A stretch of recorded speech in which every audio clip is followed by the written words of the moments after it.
اعوذ باللہ من الشیطان الرجیم بسم اللہ الرحمن الرحیم السلام علیکم ورحمۃ اللہ وبرکاتہ۔ نبی اکرم صلی اللہ علیہ وآلہ وسلم نے فرمایا، حیا اور کم گوئی ایمان کی دو شاخیں ہیں، جبکہ فحش کلامی اور کثرت کلام نفاق کی دو شاخیں ہیں۔ سنن ترمذی 2027۔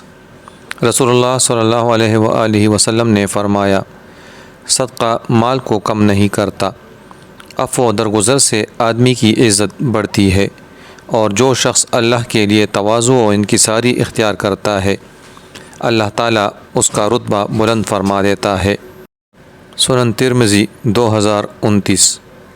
نبی اکرم صلی اللہ علیہ وآلہ وسلم نے فرمایا، ظلم کرنا قیامت کے دن تاریکیوں کا سبب ہے۔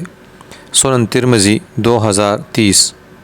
نبی اکرم صلی اللہ علیہ وآلہ وسلم نے فرمایا، جسے کوئی تحفہ دیا جائے، پھر اگر اسے میسر ہو تو اس کا بدلہ دے، اور جسے میسر نہ ہو تو وہ تحفہ دینے والے کی تعریف کرے، اس لیے کہ جس نے تعریف کی اس نے اس کا شکریہ ادا کیا، اور جس نے نعمت کو چھپا لیا اس نے کفران نعمت کیا، اور جس نے اپنے آپ کو اس چیز سے سنوارا جو نہیں دیا گیا تو وہ جھوٹ کے دو کپڑے پہننے والے کی طرح ہے۔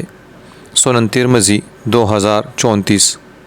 رسول اللہ صلی اللہ علیہ وآلہ وسلم نے فرمایا، جس شخص کے ساتھ کوئی بھلائی کی گئی اور اس نے بھلائی کرنے والے سے جزاک اللہ خیراً، اللہ تمہیں بہتر بدلہ دے، کہا، اس نے اس کی پوری تعریف کر دی۔